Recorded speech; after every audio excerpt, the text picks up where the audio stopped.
নমস্কাৰ সকলোকে। আজি আমি খাম কলপাত পিঠা। সেয়ে দেউতাই আমাৰ পিছফালে থকা কলডালৰ পৰা কলপাত কাটি আনি থৈ দিছিলে আৰু সেয়ে মই সৰু সৰুকৈ লৈ ভালকৈ ধুই চাফা কৰি ল'লোঁ। তাৰে পিছত মিক্সিত নাৰিকলখিনিও খুন্দি ল'লোঁ আৰু এইফালে দেখিছেনে, এইফালে মায়ে কলপাতখিনি গেছতে মোক সেকি দিলে আৰু এইফালে মই নাৰিকল আৰু গুড়খিনি ভালকৈ মিক্স কৰি ল'লোঁ আৰু তাৰে মাজে মাজে অকণমান চাউলৰ গুড়ি দি ভালকৈ মিক্স কৰি আছোঁ আৰু ভালকৈ মিক্স কৰা হোৱাৰ পিছত বেটাৰটো হোৱাৰ পিছত এনেকৈ মই পাতত দি পাতখিনি ধুনীয়াকৈ বান্ধি ল'লোঁ আৰু তাৰে পিছত মায়ে কুকাৰত দি দিলে এনেকৈ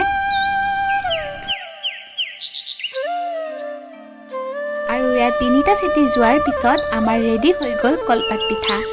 খাবলৈতো খুব টেষ্টি হৈছে। গতিকে ভিডিঅ'টো কেনেকুৱা লাগিল আপোনালোকে জনাব, লাইক কমেণ্ট শ্বেয়াৰ কৰি দিব। আজিলৈ বাই বাই।